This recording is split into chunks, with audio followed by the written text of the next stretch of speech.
नमस्कार दोस्तों, बहुत बहुत स्वागत है आज के इस मेरे वीडियो में। आज की इस वीडियो में मैं आपको बताने वाला हूँ कि हमारा जो सैलरी होता है उसमें जो अलग अलग कंपोनेंट होते हैं, तो उसमें से हम जो है वो कौन कौन से जो है वो इनकम टैक्स में जो है वो सेविंग के रूप में दिखा सकते हैं, तो उसके बारे में मैं थोड़ा ब्रीफ बताने वाला हूँ। और जो एचआरए होता है उसके बारे में डिटेल बताने वाला हूँ। तो चलिए दोस्तों, ये जो इन्फॉर्मेशन है इसे शुरू करते हैं। पर उससे पहले अगर चैनल को सब्सक्राइब नहीं किया है तो चैनल को सब्सक्राइब कर लीजिए। उसके बाद जो बेल का बटन आएगा उसे भी आप प्रेस कर लीजिए, ताकि मेरे जो आने वाले वीडियोज़ है वो आपसे मिस ना हो सके। तो चलिए दोस्तों, ये जो एचआरए के बारे में है आज जानते हैं इसके बारे में डिटेल में।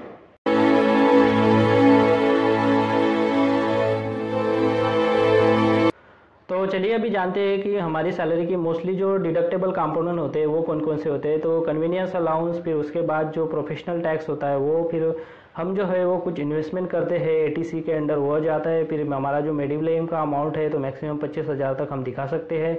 तो ये जो है वो आप जो है वो स्टैंडर्ड जो है वो डिडक्ट आप दिखा सकते हैं। उसके बाद जो है हम बात करने वाले हैं डिटेल में, तो वो है एचआरए। तो जी हाँ दोस्तों, आज हम ये जो एचआरए होता है किस तरह से हम जो है वो टैक्स सेविंग में जो है वो ले सकते हैं, तो डिटेल में जानने वाले हैं। तो सबसे पहले जानते हैं कि ये जो एचआरए होता है वो किस सेक्शन में हम डिडक्टेबल दिखा सकते हैं। तो जी हाँ दोस्तों, एचआरए जो है वो अंडर सेक्शन 10 में जो है वो हम जो है वो हमारा जो टोटल सैलरी है उससे लेस करवा सकते हैं। तो ये जो अमाउंट है वो कितनी दिखा सकते हैं, तो ये जो अमाउंट है दोस्तों बेसिकली 3 अमाउंट जो होती है उसमें कंपैरिजन किया जाता है। उसमें से जो सबसे लेस होती है वो अमाउंट जो है वो हम लेस कर सकते हैं हमारे टोटल सैलरी से। तो चलिए दोस्तों, सबसे जो पहली वाली अमाउंट होती है वो होती है आपका जो टोटल एचआरए जो है वो आपके एम्प्लॉयर की तरफ से आपको मिलता है वो। उसके बाद अगर आप जो है वो मेट्रो सिटी में रहते हैं तो आपका 50% जो है वो बेसिक सैलरी का जो अमाउंट होता है वो। उसके बाद अगर आप नॉन मेट्रो सिटी में रहते हैं तो 40% जो है वो आपके बेसिक सैलरी का अमाउंट।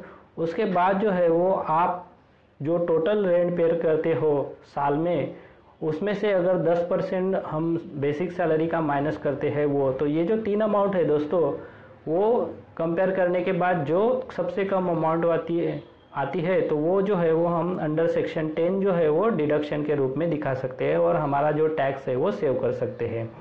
अगर आपकी सैलरी में जो है वो आपका जो एचआरए है वो बहुत कम है तो आप आपका एम्प्लॉयर जो है उनके साथ बात कर सकते हैं कि एचआरए जो है वो आप बढ़ा सकते हैं, क्योंकि ये रिस्ट्रक्चर हो सकता है दोस्तों।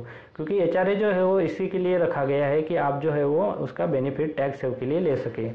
अभी बात करते हैं कि इसमें एलिजिबल कौन कौन है। तो एलिजिबल कौन होता है कि एक्चुअल में जो रेंट पे रहते हैं तो वो लोग जो है वो एलिजिबल होते हैं, और उनका जो हर महीने का रेंट जो है वो एक्चुअल में ट्रांजैक्शन के रूप में उनके बैंक अकाउंट से जो है वो उनका जो मकान मालिक होता है उसके अकाउंट में जो है वो क्रेडिट होता है। तो उस केस में जो है आपको एचआरए को जो है वो क्लेम कर सकते हैं।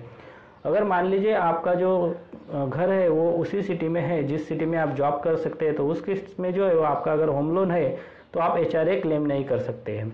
अगर मान लीजिए आपका जो खरीदा हुआ घर है वो किसी और सिटी में है और आप जो है जॉब किसी और सिटी में कर रहे हैं, तो उस केस में जो आप होम लोन भी दिखा सकते हैं और एचआरए भी दिखा सकते हैं।